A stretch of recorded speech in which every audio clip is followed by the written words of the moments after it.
Good evening, friends. Here we come to the fourth and the last webinar in the series of four-part webinar on understanding the officer-like qualities. And before I proceed further, I would like to thank all the viewers and the feedback that they have given me, which will, I'm sure, motivate me for a long time to come out with such interaction. And I'll try my best to spare as much time as possible to be with you, to bring to you content that will really help you in understanding the whole process of SSB and doing very well. Now the fourth factor, like I said in the first one, that these 15 Olqs are broken down into 4 factors. So we have covered factor 1, factor 2 and factor 3 in the last 3 webinars. Now we are coming to the factor 4, the fourth part, which is called the dynamic factor, right? So the first Olq or the first factor was related to your mental abilities, right? The second was your conscience, your heart, right? The third was the interaction in the social group or the social environment, your effectiveness, how effective you are in the social environment, right? Which is an outcome of the interaction of the first 2 factors. And the last factor is called the dynamic factor, which is about your body, right? Now, what is it? What are the qualities under this? There are primarily 3 qualities in the dynamic factor. The first one being determination. Now, what is determination? Right? Determination is the ability of a person to sustain his efforts till the objectives are achieved. Very simple. I am just putting everything in a very simple way that you can understand. It is basically the ability of a person to sustain his efforts till the objectives are achieved. Now, what does this mean? There are people, in fact, I am sure you will be able to relate. Many of you decide on the day 1, I am going to change and I am going to do this, I am going to follow this routine. I am sure many of you must have done it. Okay? And I am going to get up at 4 in the morning, go for a run, or do this, do that. They would make a nice timetable, paste the timetable in front of your table, and the first day you wake up. Okay? And you follow the routine. After a few days, slowly you will find that you will stop following the routine. Right? Now this is what is lack of determination. You had decided, you had set a goal for yourself and you had decided that you are going to follow a certain schedule and you are going to come out with flying colors in the end of the day, right? But then most of us, many of us will not sustain this. We will give up halfway through. I'll give you a very simple example, another example for all those who have done long distance running. Okay, when you start off, okay, you start running, you'll be in full josh. After about a kilometer, 2, 3, depending on your normal endurance, your brain start telling you that you are developing a cramp in your stomach or your calf muscles are paining. It will prompt you. It will tell you. It will keep telling you that, oh my God, this is paining, that is paining. And it will tell you to maybe walk for a little distance and again will restart. Okay. Whereas your conscience will tell you, no, if you have to do well, you have to run. Does not matter. Nothing is going to go wrong. Continue to run. Okay. Now it is between the mind and the conscience, right, which wins over or which takes over, right? So what happens? If the mind is strong, you will stop and you start walking. And if your resolve, your conscience is strong, you will say, let what may happen, I am not going to give up and I am going to do it. This is what is determination. Daily example, what we all have experienced, right? Now, how does this get translated into assessment? Okay, very simple. Okay, in the various stories that you write, various SRTs you attempt, your determination will come out without you knowing Because when you assume a character to be your main character and you write as to what he is doing or what he is doing in that particular story, from there the assessor will easily come to know whether the main character is able to sustain his action till the objectives are achieved or not. Right? Similarly, in the interviewing technique, there will be a lot of questions that will be posed to you. Okay, and if you are determined, you will continue to boldly face the interview and you will answer. Okay. But there are many of us who will halfway through the interview, we will give up. Because you may not have answered 2-3 questions, then your body language will show up, your responses will show up that you have already given up. You are not able to sustain because of a few failures here and there, because a few questions you could not answer. And the GTO technique, it comes out very loud and clear. It comes out very loud and clear. You are sitting in the group discussion, right? You put up your point and somebody countered it, right? So what happens? The candidate who is strong in his resolve, he will think further, he will come out with a new fact and he will again give a point. Somebody with a low resolve, he will give up, right? He will not sustain. He will assume or it's all over for him and he will give up. Okay. Similarly, in the practical tasks, he started off well in the PGT, but he could not do one-hour structure in the second obstacle or something. So slowly you find that he is now taking the back seat. He is now standing at the rear. Right? All this reflects poor determination. You are not determined. There are many guys who do very well in the first 4 tasks, and thereafter you call it complacency, or you call it that self-assessment. They think maybe they are not performed well and then they give up. Okay. Some give up after command tasks, some give up after the first 4 tasks, and it shows up. So the name of the game is consistency. You have to be consistent. And I keep telling my students when they come to the academy, when I interact with them, I tell them, what is in your hand you must do. And what is in your hand is your effort. You have come there, you are prepared, if you are determined, you want to achieve the objective, you would have worked hard. And now that you have come to the selection center, forget it. Do not do self-assessment. Do not think you are not done well, you are not, maybe you will not get recommended. Don't worry about all that. Apna karma kiye jao till the last. Don't become complacent or don't give up halfway. It means in the GTO technique, from the word go, that is your first GD, till the final group task is over, you must be at it. Don't worry, don't look back. You may have not done very well in psychology, you may not have done very well in interview, it does not matter. Right? You are here, do it. There are so many such clues that one get in the GTO technique. Take the IO, individual obstacles. Right? If you fall from a particular obstacle, and you are not able to do it, there may be some candidate who will just leave it and go ahead. Okay? And there may be another candidate who will give it another attempt, a third attempt, and then finish it or does it. Or 2-3 attempts he has not been able to do it, he leaves it and go forward. All this shows his willingness to sustain his effort till the objective is achieved. Right? That shows that he is not the one who is going to give up at the first failure. He will give second attempt, he will give third attempt, he will attempt. Now there are candidates who have not made it in 6, 7 attempts, 8 attempts, but it is still coming.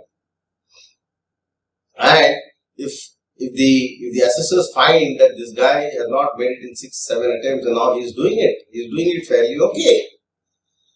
It goes on to show his determination. See, he has put in sustained effort. Does not matter. That's why I keep saying, if you are a repeater, you have not been able to do it in the first 3, 4, 5, 6 attempts. Does not matter. Right? If you are sure that this is what you want, analyze where you have gone wrong in the previous attempt, work on that, bounce back. Right? So it is your ability to bounce back or continue to work hard till you achieve your objective. But you have to draw a line somewhere, right? So you cannot go on to 25 and keep doing this only sitting at home. No. If you see 3, 4, 5 attempts, you're not able to pick up a job, do something else, and parallelly prepare, put in that extra effort, put in that extra hard work, and prepare.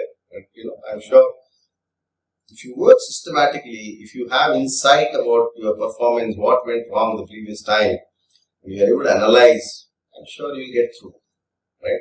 Same thing happens, in the interview also, 40-45 minutes interview, started off very well, and as the interview proceeded, he went down. Lack of determination. Are you with me? The first 2-3 stories wrote very well, thereafter, started giving up. Or the stories are not having that kind of depth, right? So it will show up your determination in many multiple ways in all the 3 techniques, right? So this is all about determination. So what is it? In simple word, willpower. Okay, your will to achieve and your will to put in that effort required to achieve the results, right? So how do you inculcate this? Very simple. If you have made a resolution, if you have resolved that you need to do this, stay focused. Stay focused, right? And if you have drawn up a plan, work on that plan. You want to make minor changes, minor adjustments, fine. But don't make a plan every day and then don't follow it. It's not going to lead you anywhere. For God's sake, remember, anything that you need to achieve in life, you need to have resolve to achieve. Don't be a daydreamer. Don't keep on dreaming that you will do this and you will get this and then you will become this. You will not become anything. Okay. So once you have fixed an aim for yourself, chalk out the plan, put in that effort and march towards the aim. Nobody can stop. Now let us come to the next OLQ, which is courage, right? Now this is a very important quality. In the previous webinar I had mentioned about core qualities. Factor 2, all 3 qualities are core qualities. Factor 3, your liveliness is a core quality. And factor 4, the courage is a core quality. Is it clear? Now core qualities are those qualities which are innate. It's already formed up through your nature and nurture. Now these are not qualities which will change very fast. But it does not mean that you cannot change. It may be difficult to change. It may take a little more time to change.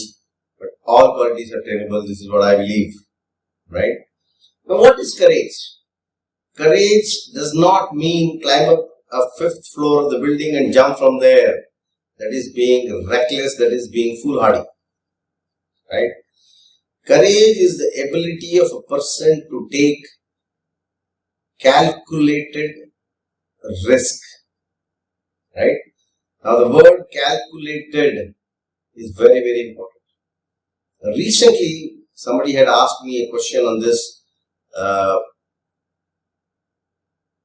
in the Telegram channel, right? And I said the same thing, right?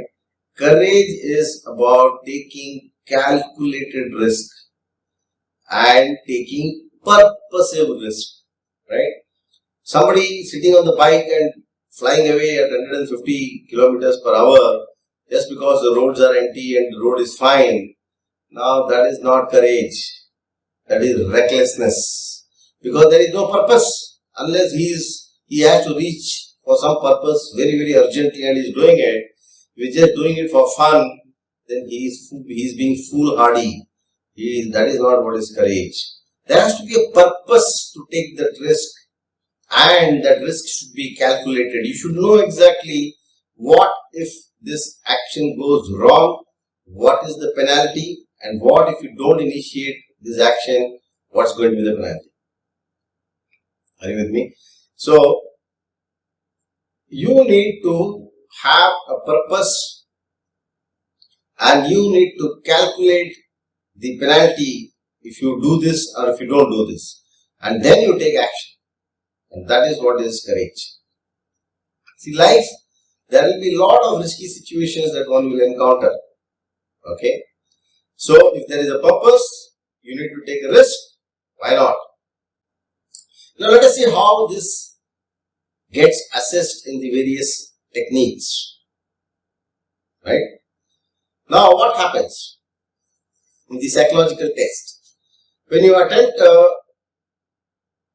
writing a story for tag, okay, and suppose there are people around the well, okay, there are people around the well, and you may conceive a story that your main character was passing by and he sees a crowd around the well.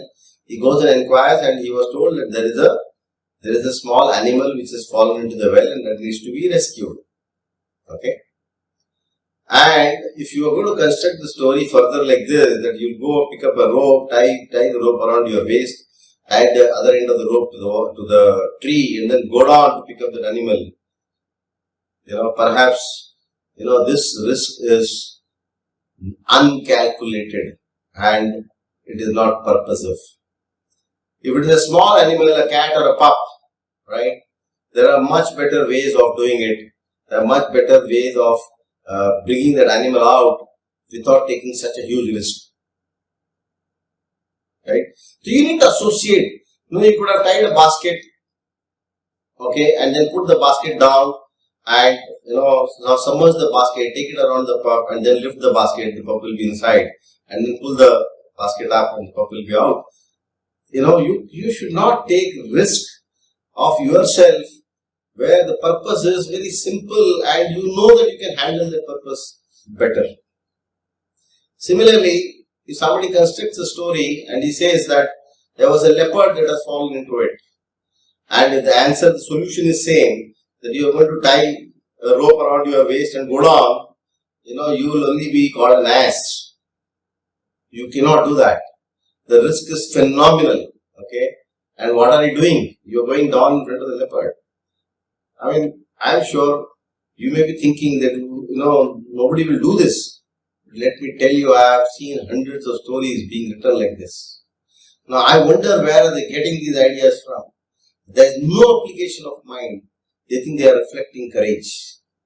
For God's sake, let me tell you, you are not reflecting courage. You are reflecting stupidity, foolhardiness. You are reckless. Reckless people are dangerous.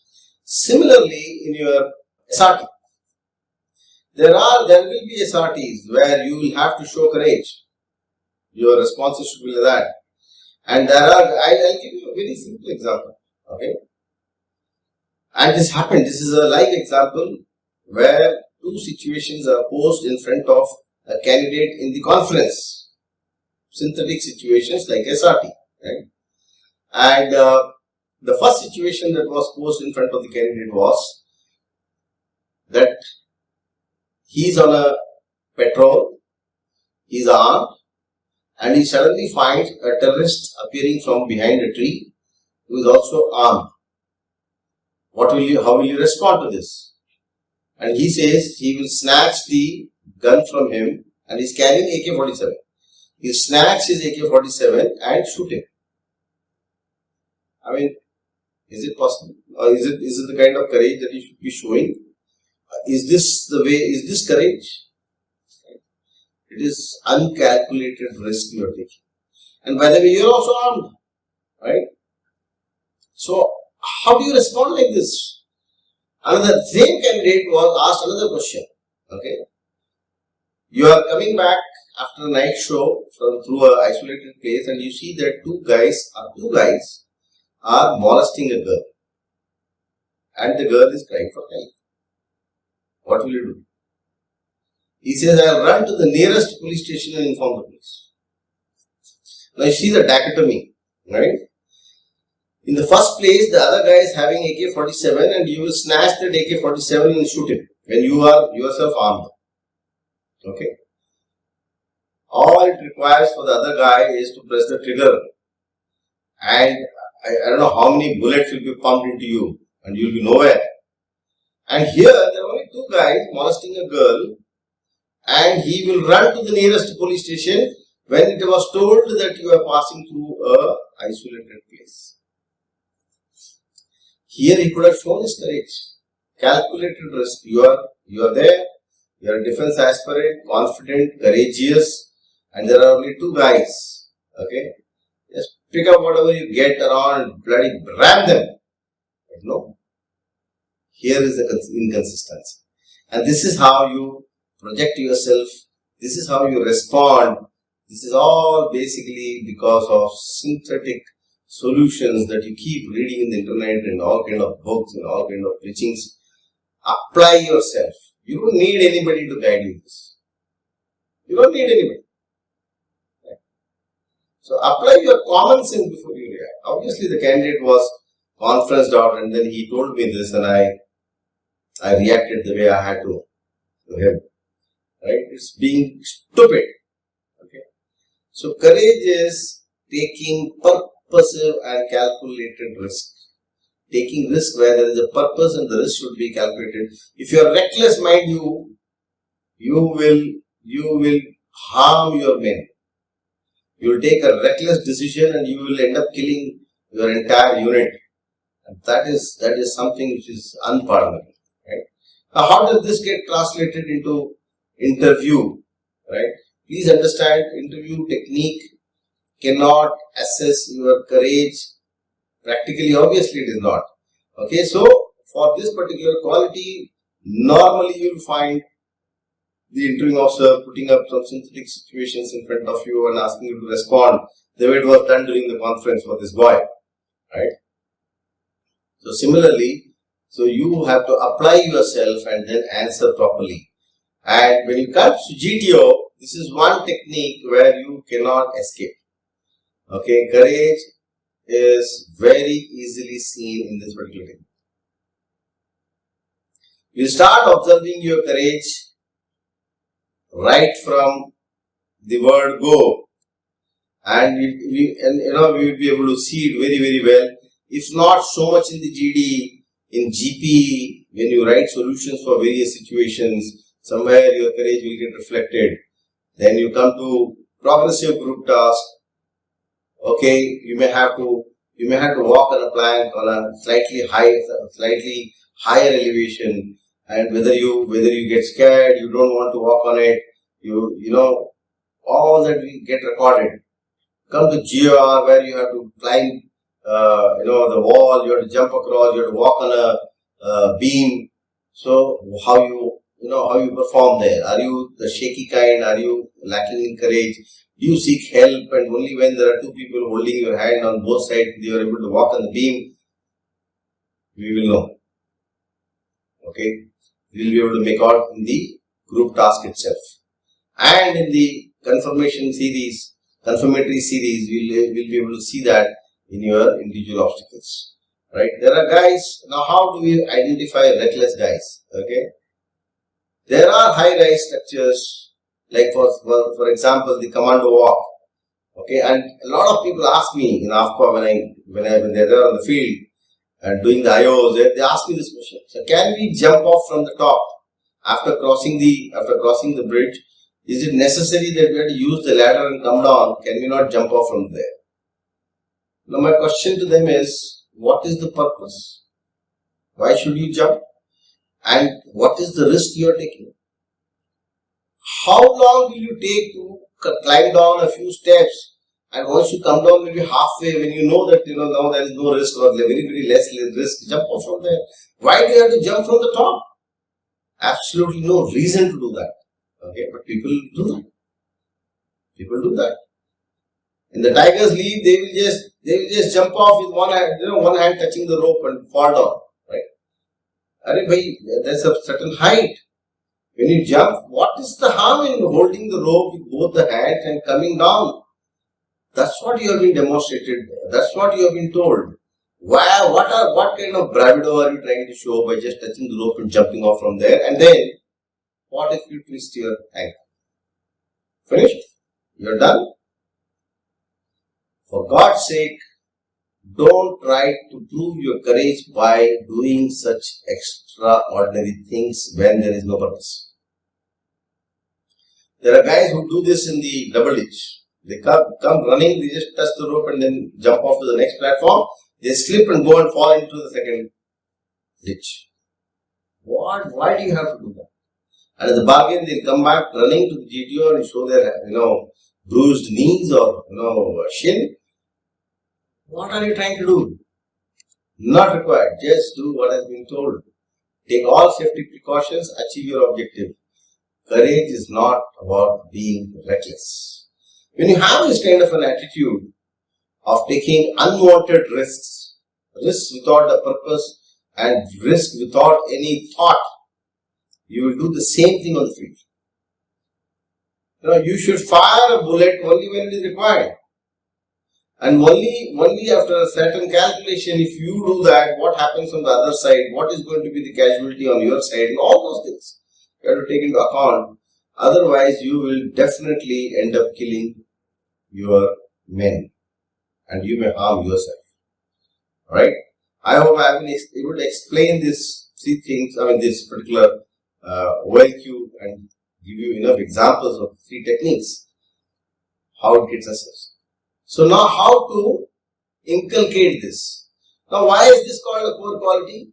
Because if there is a guy who was not comfortable doing these kind of things, who lacks courage, he will not do it. Right? We have seen n number of cases. I have seen n number of cases in AFPA. the day one when the IO is done, when IO is taught, you will find him shaky. I'll find him shaky. He will climb up the tiger's leap, the platform, he'll come down, he will not jump. He will stand there, he'll make so many attempts to jump, but he will not jump. Okay? And this continues for him till the last day, and he is not able to jump. So, it's very clear. If you have the issue in courage, it's difficult to cope up with. So what do? We encourage, we initially take the rope closer to him, make him jump, but then he wants to hold the rope and come down. He will not take a leap. So, we make an attempt. We coach them. Now what happens? Why does this happen? This primarily happens because this child, when he was young, he was not allowed to even fall. Right? He was extremely protected. Very protective environment, very protective parents. They did not even allow him to fall down. So he doesn't know what bruise is. There are candidates who when they see the blood, they faint. Because they have never seen that. You may be thinking that I am exaggerating. Let me tell you, these are honest things that I have seen in my life. Because he has never fallen down. Because he has never played a sport. He never, fallen down. He never picked up any bruise. He never seen blood oozing out. He has not seen it. And there are a number of guys like this. Right? So he grows up with the belief that, he cannot do all this. There are guys like this. Okay? There are many of them like this. The other lot is, because they have never done this before, initially they find it a little difficult.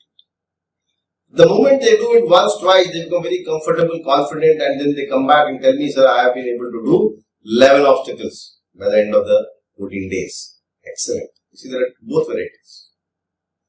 Somebody has not done it before, fear of unknown. Natural, it's very natural for all of us. Something that we have never done before, we are doing it for the first time, there is going to be some hesitation, particularly when it is going to cause injury if he doesn't do properly. Right? But he does once, twice, picks up confidence and it's fine. But there are others who is not able to break that barrier, not able to do it. There are guys who go up the commando walk and they start dancing. Right? They either come down or they climb, but then they don't go to the top. They step over to the other side, they sit down, they crawl, somehow they just manage to get off. Too bad, not acceptable. Right?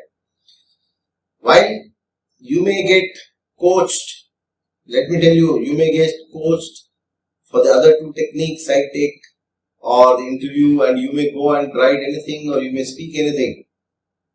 But unfortunately, in the GTO, you have to demonstrate by doing these obstacles.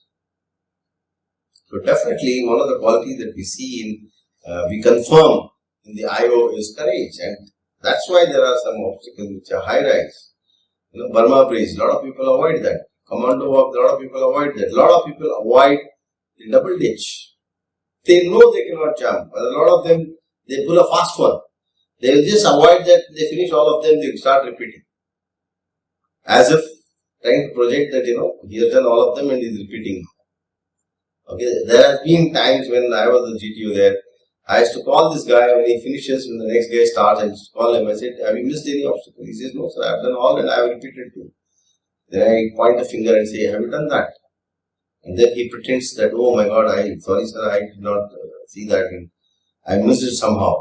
I say, okay, go and do it now. And as luck would have it, or as I presumed, this guy will go, run, stop, he will not be able to do it. So don't do all this. Don't do all this. So you need to have that resolve, determination. There are guys who come and ask me, so last time I could not do this and I know that I cannot do it, so can I skip that and go forward for any particular obstacle? I said, the very fact that last time you could not do it and again you are going to go for the SSB, what initiative did you take? Where is your determination? How did you try to overcome this? Please understand there is nothing that cannot be changed. There is nothing that cannot be changed. It's all in your mind. You want to do it, you will do it. You don't want to do it, you will not. This is as simple as that. Right? Well, from here, let's move to the last OLQ, which is called the stamina. Now, what is this stamina? Stamina is your endurance, your ability to endure, right? And it is more to do with physical, and many of you think so, but it has got to do a lot with your mental abilities. I'll explain this to you, right? Stamina is also about mental stamina. More often than not, you will find it is your mind that gives up first than the body. And let me tell you, let me assert this, that the body has tremendous potential. The body has tremendous potential. It is the mind which gives up first. It is the mental stamina which leads you to stop enduring. Okay, doesn't matter. Now let us look at the physical stamina aspect. Okay, now this is a physical part. The more you run, the more stamina you develop. Right? The more you read or the longer hours you work, you develop that stamina to focus for a longer duration.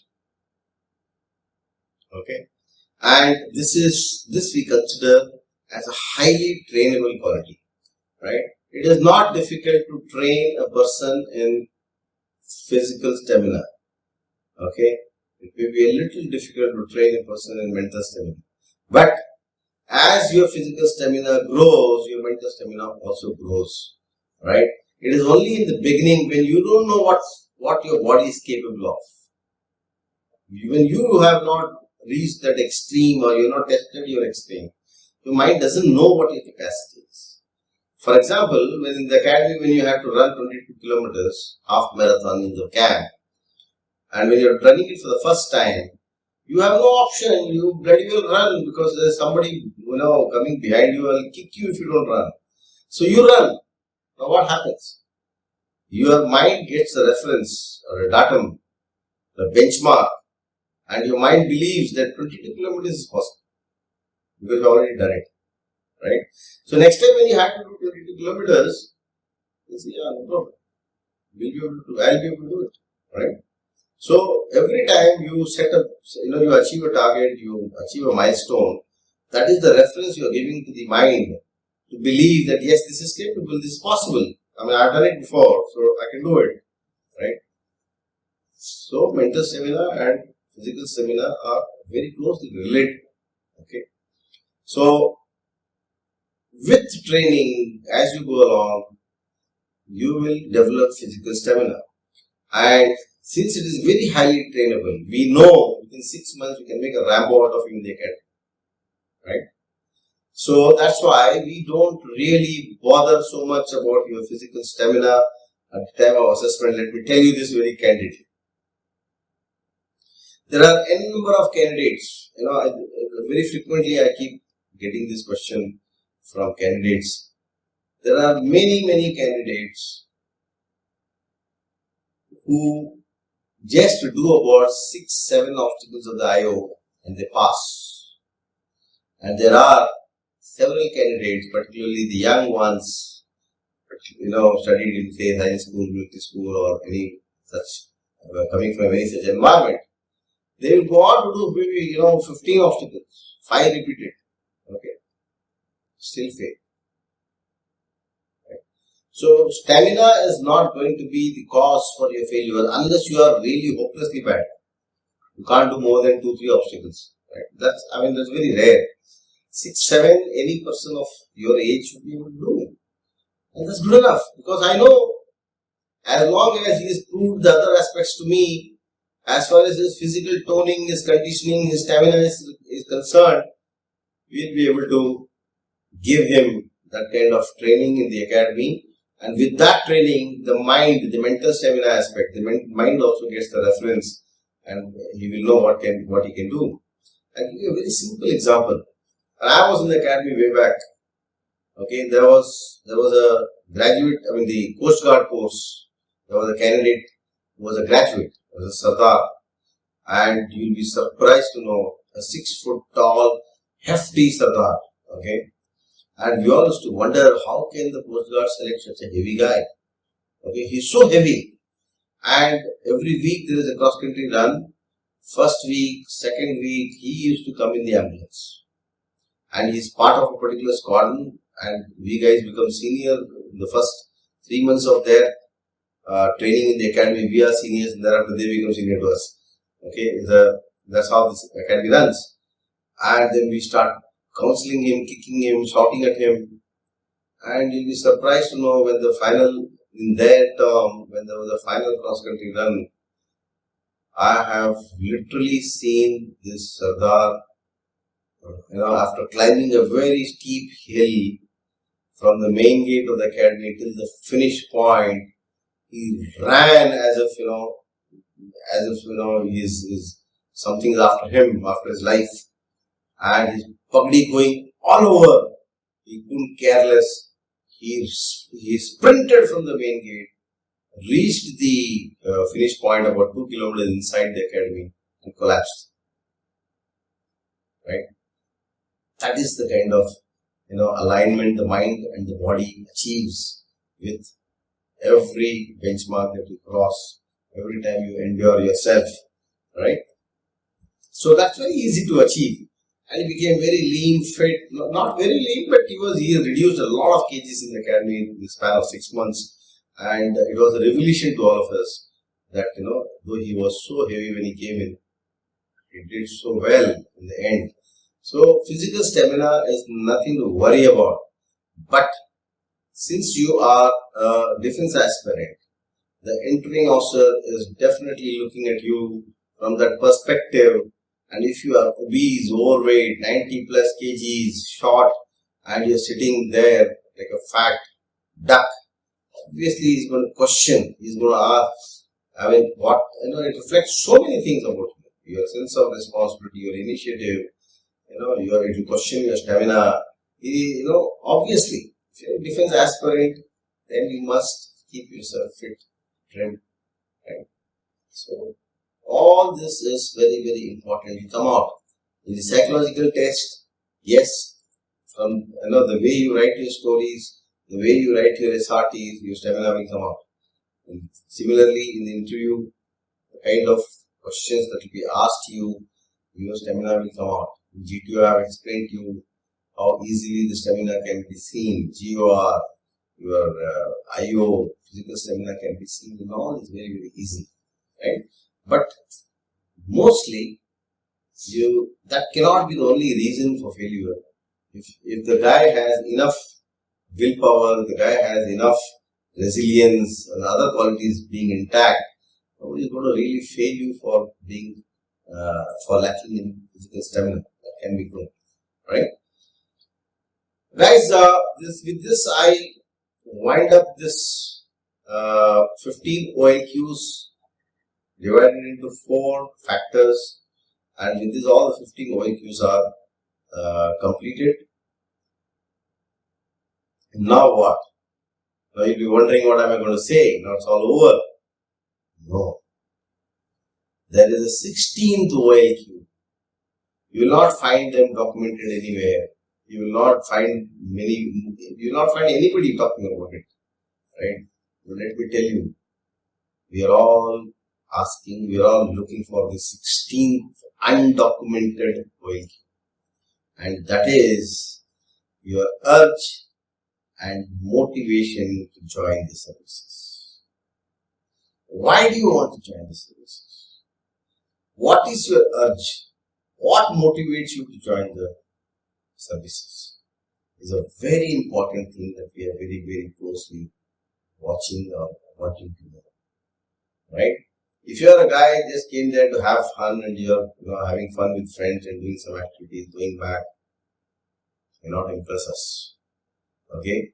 And you can expect this question from every interviewing officer: why do you want to join the defense services? What motivates you to join the defense services? Right? So, please understand, defense services is a service. It is a service. It is not a career. It is not a profession. It is a profession, but it is not a job. Okay?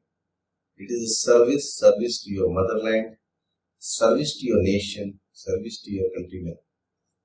You have that kind of a urge. It's very important. Right? So think about this. Think about this. If service is what is motivating you to join the services, well and good. If there are other things that attracts you in the service, well, there could be a question mark. Right? So this is the 16th OLQ. Be very careful about this 16th OLQ. Please understand, the guy sitting across is a person who joined the services with a lot of passion, patriotism, and a sense of service to the nation, and he is expecting that from the younger lot, and he is selecting them. Think about it. Okay guys, with this I finish this 4-part webinar series, and I hope you have enjoyed, you have understood, and God willing, time permitting, I will come back with more sessions, and do write back to me in your comment section as to what you want to hear, what do you want to ask. You can even join our Telegram channel, AFPA Telegram channel, and where questions can be asked, and I make short videos of a few minutes clarifying all these questions. So be part of the channel. It happens on a daily basis. Yeah, so you get to learn a lot on a daily basis. Be connected with us, and good luck. Stay safe. God bless you. Jai Hind.